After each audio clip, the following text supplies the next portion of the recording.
Olá, pessoal! Temos hoje mais um episódio do Papo Legal, o podcast da OAB Divinópolis, sempre trazendo assuntos muito importantes do mundo jurídico, um conteúdo que vocês podem ter certeza que usarão no dia a dia, que replicarão para os amigos e para os colegas, principalmente. Hoje, eu tenho o prazer de receber aqui Dr. Caio Miranda, doutora Cristina Gomes, que irão falar sobre um assunto muito importante, sobre o planejamento patrimonial da família e a reforma tributária. Assuntos, como eu vou dizer, um pouco espinhosos, não é, doutor Caio? E assuntos, principalmente, doutora Cristina, que muita gente desconhece. Nós temos diversas áreas do direito e realmente o planejamento patrimonial, por mais que seja uma palavra afeta do dia a dia da advocacia, muita gente deixou de estudar mais a fundo porque se tornou uma especialidade da nossa profissão e é por isso que hoje vocês estão aqui, para falar um pouco sobre isso em linhas gerais, o que vem por aí, o que as pessoas podem esperar desse planejamento, como que ele é feito e, claro, quais são os impactos dele com a reforma tributária que está tramitando. Primeiramente, prazer estar aqui, doutora Ellen, doutora Cristina. De fato, a gente sempre fala isso, né, que a família brasileira ela procura muito o advogado quando o problema já aconteceu.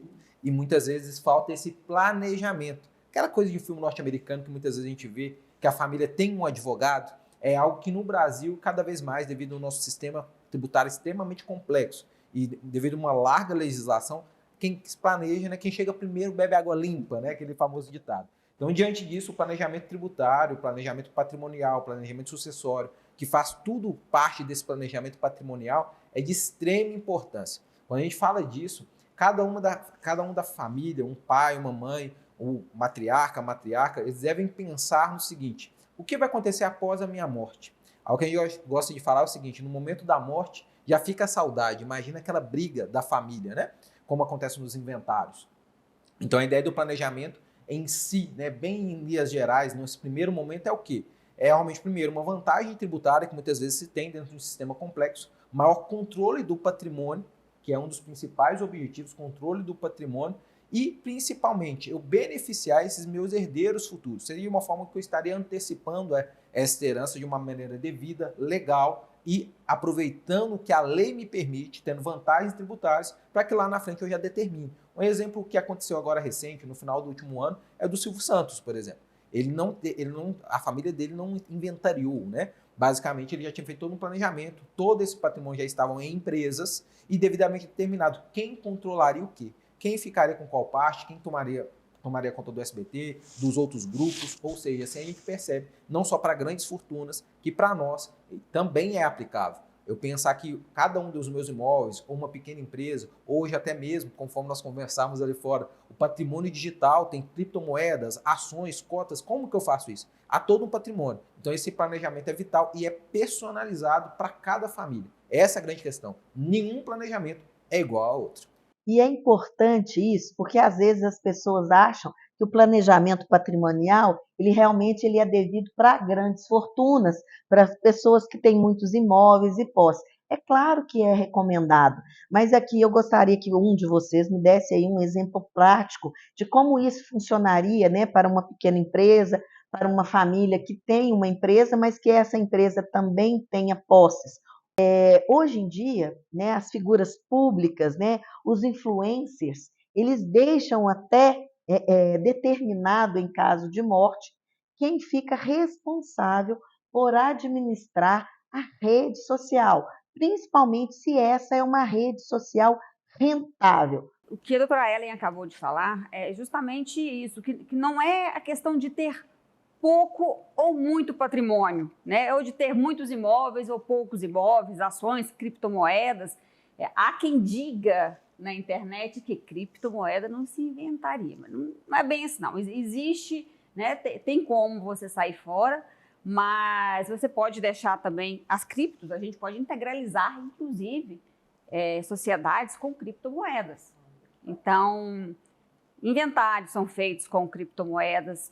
É algo assim muito novo para a nossa legislação, é algo que a gente tem pouca jurisprudência ainda, mas que é algo que pode ser incluído no planejamento patrimonial, porque nem sempre ter muito patrimônio é sinônimo. Às vezes é um patrimônio que já está devidamente partilhado, ou às vezes é um patrimônio pequeno, mas que envolve uma complexidade muito grande nas transações familiares. Aí é interessante, sim, ter aquela holding administrativa para um ente da família que já tem habitualidade em tratar os assuntos da família, consiga levar adiante após a morte do patriarca. Um detalhe interessante respondendo a pergunta da doutora é o seguinte, vamos imaginar o seguinte cenário, tá?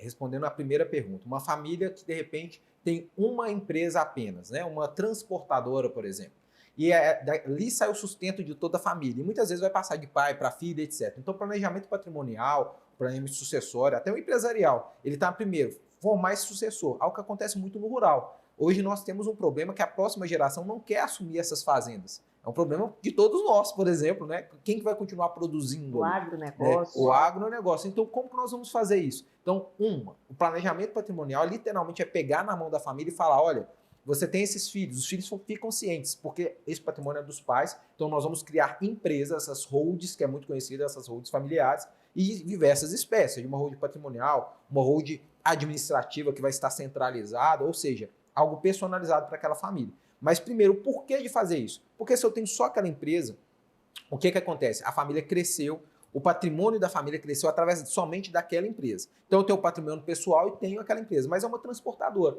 que é toda atividade econômica de risco que é a empresa, né?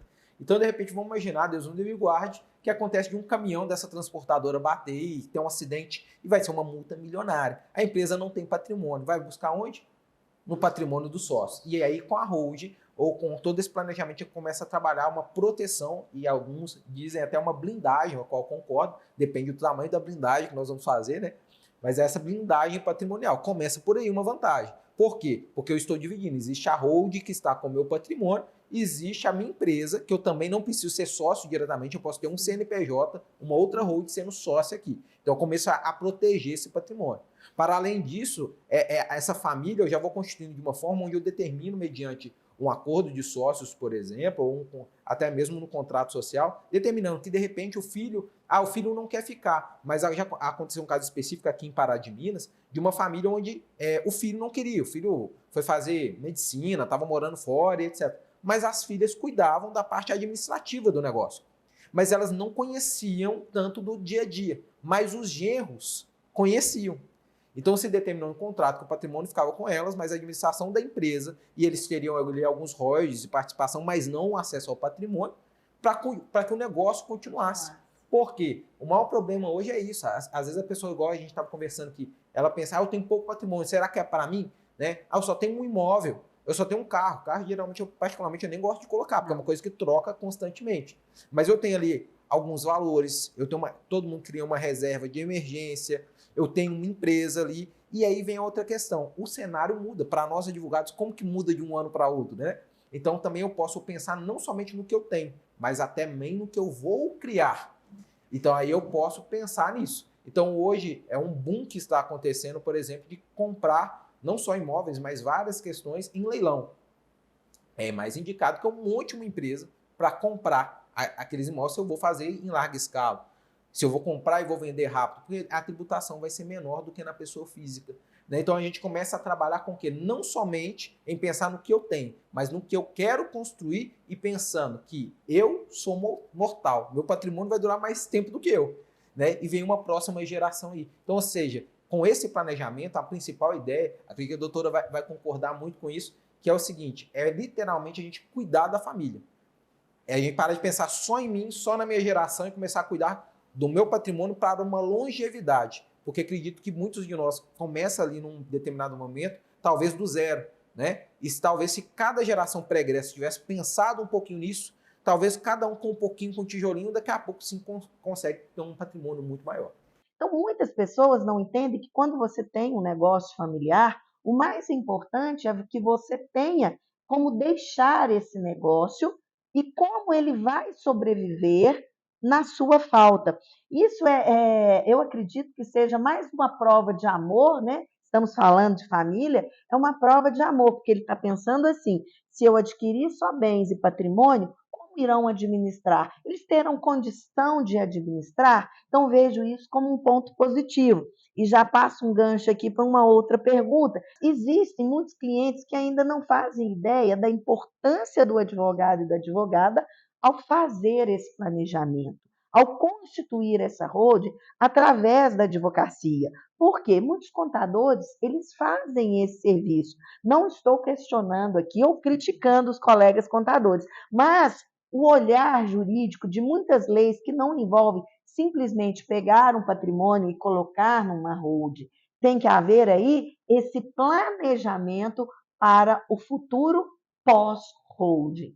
Aproveitando e pegando um gancho também na questão que ele falou, na venda do patrimônio, na venda de imóveis, não só imóveis, como de ações também de empresa, patrimônio, a gente tem que observar muito que tem algo que ninguém está falando, que é a reforma tributária. E o tanto que isso vai impactar nos negócios imobiliários. Nós temos aí a emenda constitucional recente de 2023 e que foi a precursora, né, que determinou a nossa reforma tributária. E agora, a Lei Complementar 214, ela veio instituir o IBS e o CBS, que é a soma do IVA, né, que compõe o IVA, sobre as transações imobiliárias. Então, além de se pagar o ITBI na aquisição do imóvel, na venda, o ganho de capital, né, pessoas físicas, é claro que tem como, né, até na pessoa física você não pagar o ganho de capital. Mas para além do ganho de capital e para além do ITBI, que já são impostos que caem em cima, que recaem em cima de imóveis, nós vamos ter o IBS e o CBS. E você estando numa PJ, você consegue ali abater, né, fazer um abatimento aí para você pagar menos, porque está instituído. A gente ainda não tem, a gente estima uma alíquota de 28%. Não é pouca, mas ainda não está definido. A gente precisa ainda de que venha a regulamentação, né? Para a gente bater o martelo. Tem muita gente falando na internet que vai ser de tantos por cento, que o ITCD vai aumentar também, mas por enquanto a gente não tem nada certo. Então a gente não pode falar em alíquotas neste momento. Provavelmente em abril a gente já vai começar a falar. Mas se você não tiver um planejamento, inclusive pessoas que trabalham com hotelaria, pessoa física, vai se equiparar à tributação de hotelaria, que hoje é mais em conta, mas depois da reforma vai ser maior do que as locações, long stay, né? Short stay a gente fala que são as por diárias e long stay são as com mais de 90 dias. Então, se não houver um planejamento, as famílias e empresários vão pagar muito mais impostos. E a gente vê aí até ações de bitributação, né? Sim, eu acredito que vai ter um campo aí para a advocacia muito grande, porque quando você não olha a questão do patrimônio somente como uma proteção da família, você está esquecendo também que com a reforma tributária o impacto vai ser muito grande, não é mesmo, doutor Caio? Exatamente. Olha, o que eu percebo dentro da pergunta que a doutora fez é o seguinte: por que talvez o contador, por mais que a gente precise dele, que ele vai fazer a abertura das empresas... Tem que trabalhar em conjunto. Exatamente. Mas é entender que, vamos dizer, cada um no seu lugar. Dentro, quando a gente fala da questão da holding, é entender que holding não é uma empresa. É a primeira coisa que eu devo entender. Holding não é uma empresa, é um sistema que eu vou montar de acordo com a família, um planejamento. Por isso que a gente prefere até falar de planejamento patrimonial e sucessório do que falar só a holding, apesar que holding é o termo que está popular, né? Então, quando um contador faz, o que vai acontecer? E, inclusive, doutora Ellen, o que a gente percebe? Agora, a holding é aquele verdadeiro oceano azul, é menino dos olhos de ouro nesse momento, e que muitas vezes a falta de estudo e de especialidade pode gerar um mau planejamento. E aí, o que a gente percebe? Só se faz a holding, faz a empresa e coloca o patrimônio lá dentro e transfere para os filhos. Eu não me preocupo com economizar alíquotas, porque tem estratégia para que eu possa fazer essa doação. Até, inclusive, dependendo do caso, eu não tenho que fazer hold. Eu posso, de repente, fazer uma doação. Né? É um caso, mas é também forma de planejamento. Eu posso pensar em também uma previdência para essa família, que é uma forma de planejamento. Você faz um estudo É sobre um isso. estudo, é exatamente isso, é um planejamento. Então pode ser que tenha uma empresa ou não, pode ter que ter 2, 3, 4, vai depender de cada família, mas entender o porquê do advogado. Porque o advogado ele vai ter esse olhar juntamente com o contador tributário, então ali eles vão ter um conhecimento similar. Mas para além disso, o conhecimento patrimonial, o advogado ele tem mais. O conhecimento sucessório, o advogado vai ter mais. O conhecimento societário, o advogado vai ter mais. Uma das cláusulas que a gente gosta de colocar muito quando a gente vai fazer um contrato social, eu vou fazer um acordo de sócio ali, que é indispensável, até na doação, é uma cláusula, por exemplo, de incomunicabilidade. Sim. Regressão, né? Regressão do patrimônio para voltar, por quê? Porque vários pais têm, olha, eu não quero que retransmita, e está acontecendo um caso real desse agora no escritório. Por quê? Porque justamente isso, não planejaram, o pai já passou para os filhos a empresa, o filho está casando, não tem essas cláusulas, a outra filha já é casada, o genro já participa do negócio indiretamente, mas ele falou, cara, então quer dizer que vai para o patrimônio? Eu falei, as cotas vai dividir. Sim.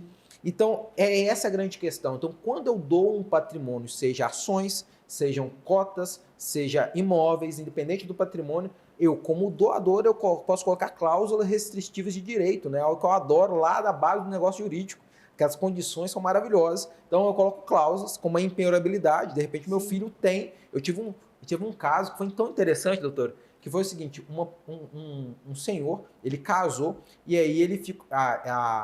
A esposa dele tinha um filho, o qual tinha uma empresa, e colocaram o percentual da empresa no nome dela. Mas só, sabe aquela questão que não dava para fazer a empresa sozinho, e etc., que já existia. E ele contraiu inúmeras dívidas, e aí, só que nesse meio tempo, o que aconteceu? Ele ficou com medo de perder o patrimônio, porque ser casado, etc. Ele transferiu todo o patrimônio dele para um sobrinho. Só que esse sobrinho era casado. Eles se separaram, e a esposa pegou metade do patrimônio. E não foi através da doação?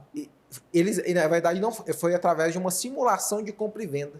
Ele não fez a doação porque ele achou que seria mais barato. E esse é um outro detalhe. Outro detalhe que tem que ser estudado. Tem que ser estudado. A pessoa quer simular negócios jurídicos, não façam isso. Né? E faz a compra e venda, fez como um contrato de compra e venda. Então, em tese, o patrimônio seria todo dele. E na doação, ainda que ele tivesse feito a doação, sim, ele não colocou cláusulas de comunicabilidade, de impenhorabilidade. Né? Mas se ele tivesse feito uma consulta com o advogado, ele não passaria por essa situação. Por quê? Porque mesmo que ele fizesse a doação, seriam instituídas as cláusulas necessárias para a preservação daquilo que ele estava querendo fazer. Então, a importância, né? Eu, enquanto advogada, então, enquanto presidente, eu defendo a nossa advocacia como de fundamental importância em todos os setores, em todas as áreas que a gente participa, principalmente porque esse conhecimento técnico, ele vai além do banco da faculdade, né? Ele vai além, ele está aqui presente nos nossos cursos e palestras, está aqui nessa discussão, nessa roda de conversa, para aprendermos mais e principalmente para entender que a experiência também de cada um de nós agrega muito aí para os nossos clientes. Eu coloco aqui a importância de consultar um advogado e caminhar junto com o contador, né? Caminhar juntos, porque a gente está vendo aí um oceano de ações que vão reverter por causa de reformas tributárias e de holdings que foram feitas, né? Nesse aspecto de criar uma PJ, colocar bens lá. A gente fala que é a holding arroz feijão, que o pessoal costumava fazer antigamente e que não tem mais lugar. Tem que ter mais nutrição ainda sem arroz feijão, tem que ter mais coisa. Colocar uma proteína. Colocar uma proteínazinha. Bom, acredito sim, a mensagem final literalmente, tenha um advogado de estimação, essa é a realidade. Brincadeira à parte, de fato, tem que ter um advogado da sua confiança. Essa é a realidade, porque esse advogado de confiança, se ele realmente é de confiança, ele é especialista, ele, mesmo que ele não saiba, ele vai te indicar um outro colega de extrema competência para poder te dar esse retorno. Porque a gente não sabe tudo, até mesmo porque a gente nesse sentido é igual um médico, cada um tem sua especialidade e sabe onde apertar que vai doer, e sabe onde está a dor. Essa é a realidade. Mas, sobretudo, pensem nisso. O meu patrimônio, a minha família, os meus bens, ele precisa de um carinho. Eu vi uma frase hoje, para finalizar, que foi interessantíssima, que era o CEO do grupo do Silvio Santos. Né? Ele falava assim, Com médico e com advogado você não pode economizar. Sim. E essa é a realidade. Por quê? Porque muitas vezes, essa questão, como eu iniciei, eu fecho assim, de para e pensa. Eu procuro advogado só quando o problema já aconteceu. Então o dano é maior, o valor que eu vou gastar é maior, tudo é maior. Então procura antes, planeje, prepare o terreno. Quem se prepara, sai na frente e assim o advogado vai conseguir mitigar danos e até estruturar todo esse patrimônio. Isso mesmo. Muito importante essa fala e eu quero finalizar aqui agradecendo, né, a todas as pessoas que estão sempre aí prestigiando o Papo Legal e fechar com esse pensamento que a advocacia preventiva, ela é uma realidade para todos nós, seja pessoa física, seja pessoa jurídica. Não deixe o problema acontecer, né? Vamos aí nos prevenir e tomar antes soluções para que saiamos melhor lá na frente. Um abraço para todos e até o próximo episódio.